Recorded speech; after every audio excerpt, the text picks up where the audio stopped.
আমার হুম, খুব হুম। মাঝে মধ্যে অনেক স্ট্যাটাস দেখি, এটা তো অমুক ছবির কপি।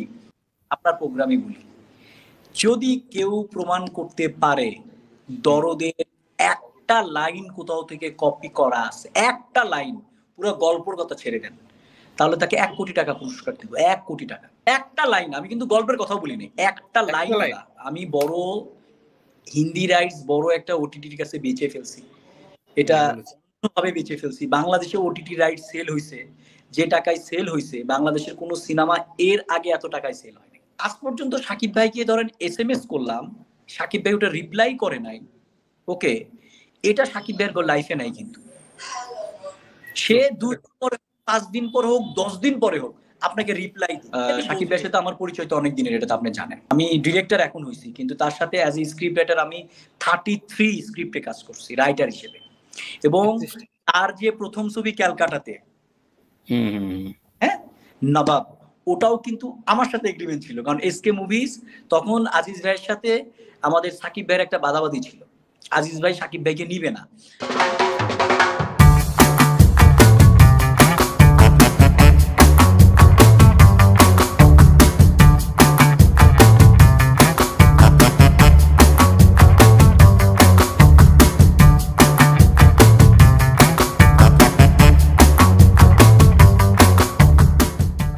যেহেতু আমি আবারও বলি, মানে এটা নিয়ে কথা থেকেই বলি, আমারও কিছু মানে কাছের মানুষদের মধ্যে একটা ভ্রান্ত ধারণা হয়েছে এবং সবার মধ্যে একটা আতঙ্ক কাজ করতেছে, মামুন কবে না দরদ রিলিজ করে দেয়। আরে মামুন কি করতে, আপনি যেমন বললেন, এটা ইন্টেনশনালি ভয় সবার মধ্যে কাজ করতেছে। তো আমি আমার সার্কেলে তো বলে বলে গিয়ে বুঝাইতে পারবো না, আপনার মাধ্যমে বলতে চাই, আমার এ নিয়ে ভয় করার কোনো কারণ নাই। অ্যাকচুয়ালি আমার মার্কেট বাংলাদেশ, আমার বাংলাদেশ থেকে সুপার ডুপার হিট করতে হবে, ৫ কোটি টাকা বিজনেস করতে হবে, ওইটা আমার প্ল্যানের মধ্যেই নাই। আমার এর প্ল্যানটা একটু ডিফারেন্ট। আমার প্ল্যানটা হচ্ছে আমি ওভারসিজ মার্কেটেই দরদটাকে হিট করায় ছাড়বো। ওভারসিজ মার্কেটেই দরদ হিট করাবো, ওটাই আমার মেইন টার্গেট। কিন্তু এটা 30%ও সেল হবে না, বাট একটা জায়গা কিন্তু ক্রিয়েট হবে। বাংলাদেশের একটা ডিরেক্টর, বাংলাদেশের একটা ছবি বলিউডে আসছে, 30 কান্ট্রিতে রিলিজ হয়েছে। আমার ওই জিনিসটা দরকার। আমার বিজনেস আলাদা, আমি বড় হিন্দি রাইটস বড় একটা ওটিটির কাছে বেচে ফেলছি। এটা অন্যভাবে বেচে ফেলছি। বাংলাদেশে ওটিটি রাইটস সেল হইছে, যে টাকায় সেল হইছে, বাংলাদেশের কোনো সিনেমা এর আগে এত টাকায় সেল হয়নি। তো আমি তো বলছি যে আমার প্ল্যান আলাদা। আমার কারোর সাথে ঝগড়াঝাটি কিচ্ছু করার কোনো কিছুই নাই। ছবি ছবির গতিতে চলবে। কোনটা ভালো, কোনটা খারাপ, পাবলিক কোনটা দেখবে। ধরেন আমি যদি বলি, সাকিব ভাইয়ের একটা ছবি ঈদে রিলিজ হচ্ছে, কথার কথা আমি বলছি, তো তার মানে আরেকটা ছবি ১ মাস পরে রিলিজ হবে না? মানুষকে কি আপনি জোর করে ছবিটা দেখাবেন? তা কিন্তু দেখাইতে পারবেন না। মানুষ, অডিয়েন্স তার মতো করে ছবি দেখবে। এটা আমার একটা ভ্রান্ত ধারণা সবার। আচ্ছা, ওই ছবির জন্য আমার ছবির ব্যবসা হলো না। নো, ভালো কন্টেন্ট যখন হবে ভাই, আজকে যখন পরান ঈদে সুপারহিট হইলো, তখন কি হাওয়ার উপর কোনো এফেক্ট পড়ছিল? বা হাওয়া যখন রিলিজ হলো, পরানের উপর কোনো এফেক্ট পড়ছে? মানুষ সব ছবি দেখছে, মানুষ দেখতে চায়, প্রতিদিন হলে চায়। আমাদের কন্টেন্ট দিতে পারি না। আমি আপনাকে আরো বলি, এই যে যারা আজকে হিন্দি ছবির বিরোধিতা করতেছে, তারা একটাবারও কিন্তু মুখ দিয়ে বললো না যে হিন্দি ছবির জন্য অনেকেরই কিন্তু ডাটা নাই। লাস্ট 6 to 7 মান্থে 7টা নতুন হল খুলছে, এই কথা তো কেউ একবারও বললো না। এই কথাটা কেউ বললোই না। এবং নতুন করে বন্ধ হয় নাই, চলছে। এবং আমি জওয়ান রিলিজ করে দেখছি, আমি পাঠান রিলিজ করে দেখছি, আমি এনিমেল রিলিজ করে দেখছি, আমি ডাঙ্কি। তো সাকিব ভাইকে একা নিয়ে ইন্ডাস্ট্রি বাঁচায় রাখতে পারবেন না। ইন্ডাস্ট্রিকে বাঁচায় রাখতে হলে নতুন ছবি আসতে হবে, নতুন মুখ। আর আমি ইমোশনালি বলতে চাই না, কারণ আমি আবারও বলি, আমি কন্টেন্ট নির্ভর ডিরেক্টর হতে চাই। আমি এক্সপেরিমেন্ট করছি। আমার ছোট্ট ছবি আবার বসন্ত, এখনো লাইফে আমি যেখানে যাই সবাই বলে, ভাই এটা কি বানাইছিলেন? সাকিব ভাই আমার জানা মতে আজ পর্যন্ত, ধরেন নবাব এলিলির পরে তার সাথে আমার একটা মনোমালিন্য হয়েছিল। পরে উনি বুঝছে যে আমি ডিরেক্টরিয়াল জায়গা থেকে আমার করার কিছু ছিল না, কারণ অ্যাকচুয়ালি ডিরেক্টররা কিন্তু প্রডিউসারের কাছে অনেক জিনিসে বাইন্ড, আমরা বন্ধ হয়ে থাকি, আমরা চাইলেও অনেক কিছু করতে পারি না। আজ পর্যন্ত সাকিব ভাইকে ধরেন এসএমএস করলাম, সাকিব ভাই ওটা রিপ্লাই করে নাই। ওকে, এটা সাকিব ভাইয়ের লাইফে নাই কিন্তু। সে ২ দিন পরে, ৫ দিন পরে হোক, ১০ দিন পরে হোক, আপনাকে রিপ্লাই দিবে। যদি বোঝে এই লোকটা আমাকে কেন এখন ফোন করতেছে, সে যদি বোঝে না এখন তাকে আমি অ্যান্সার দিব না।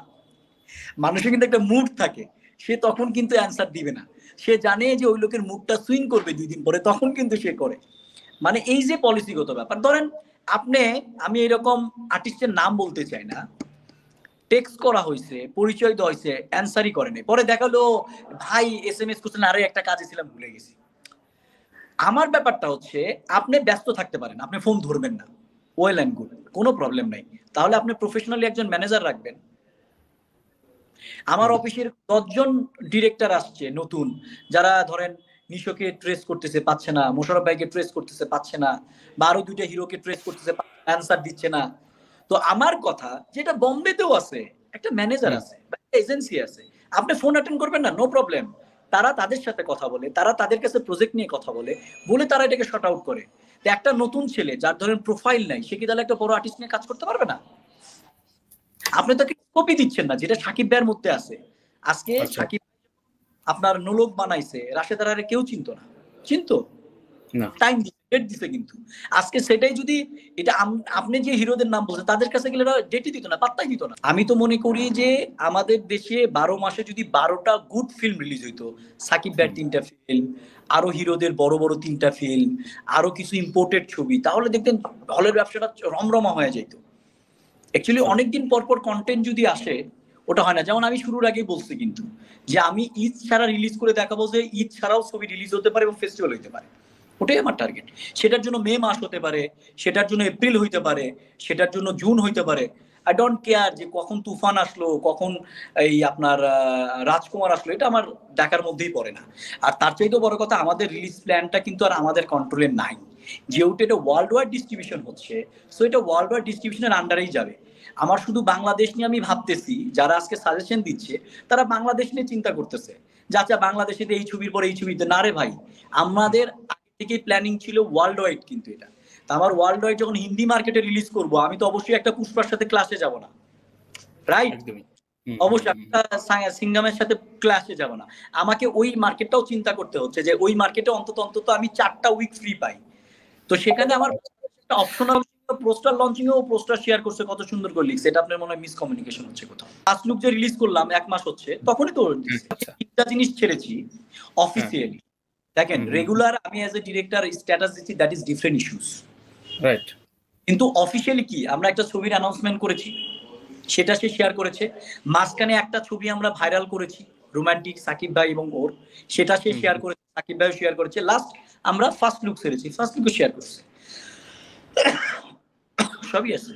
আবারও বলি, এটা আমরা সাধারণত বাংলাদেশে যেরকম একটা ফর্মুলা ছবি বানাই, একটা অ্যাকশন, একটা ড্রামা, 3টা গান, নায়ক নায়িকার সাথে প্রেম, বাধা, অসুস্থ হয়ে নায়িকা মারা গেল, নায়ক গিয়ে কান্নাকাটি করলো, বা নায়িকার বাবা বিয়ে দিতে চায় না, হিরোকে ফাইট করে নিয়ে আসলো, বা নায়িকাকে ভিলেন আটকায় রাখছে হিরোনে, এই প্যাটার্নের কোনো গল্পই না, যেটা সবাই চিন্তা করতেছে। আমার খুব মাঝে মধ্যে অনেক স্ট্যাটাস দেখি, এটা তো অমুক ছবির কপি, আপনার প্রোগ্রামে বলি, যদি কেউ প্রমাণ করতে পারে দরদের একটা লাইন কোথাও থেকে কপি করা আছে, একটা লাইন, পুরো গল্পের কথা ছেড়ে দেন, তাহলে তাকে 1 কোটি টাকা পুরস্কার দেবো। 1 কোটি টাকা, একটা লাইন, আমি কিন্তু গল্পের কথা বলিনি, একটা লাইন, একটা লাইন মিলাই দিবে যে এটা তো অমুক এরকম ছিল, একটা লাইন, বলি। আমার ছবিতেও সাকিব ভাইকে যখন বললাম আমরা মিশা ভাইকে নিতে চাই, একবারও কোনো কথা বলেনি। আর সবচেয়ে বড় কথা, সাকিব ভাইয়ের মধ্যে ইদানিং একটা ভালো জিনিস আমি লক্ষ্য করতেছি। সাকিব ভাইয়ের সাথে আমার পরিচয় তো অনেক দিনের, এটা তো আপনি জানেন। আমি ডিরেক্টর এখন হয়েছি, কিন্তু তার সাথে অ্যাজ এ স্ক্রিপ্ট রাইটার আমি 33 স্ক্রিপ্টে কাজ করছি রাইটার হিসেবে।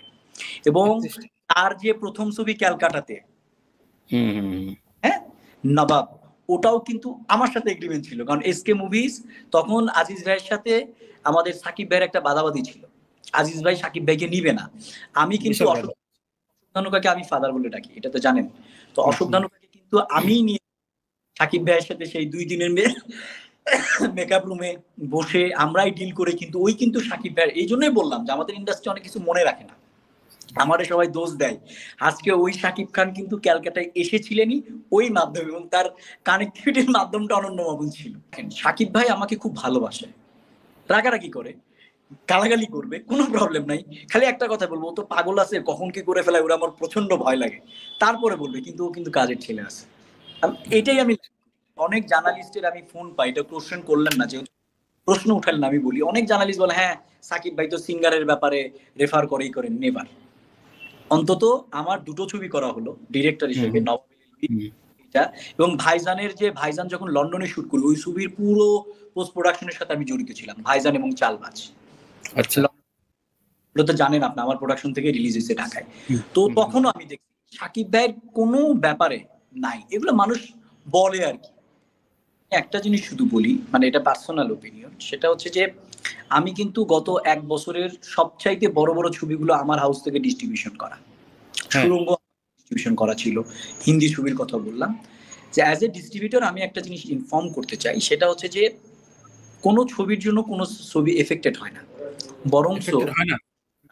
বরংস একটা ছবি যখন ভালো যায়, জাস্ট আমি একটা উদাহরণ দিই, ছোট করছি না, পহেলিকার কথা বলি।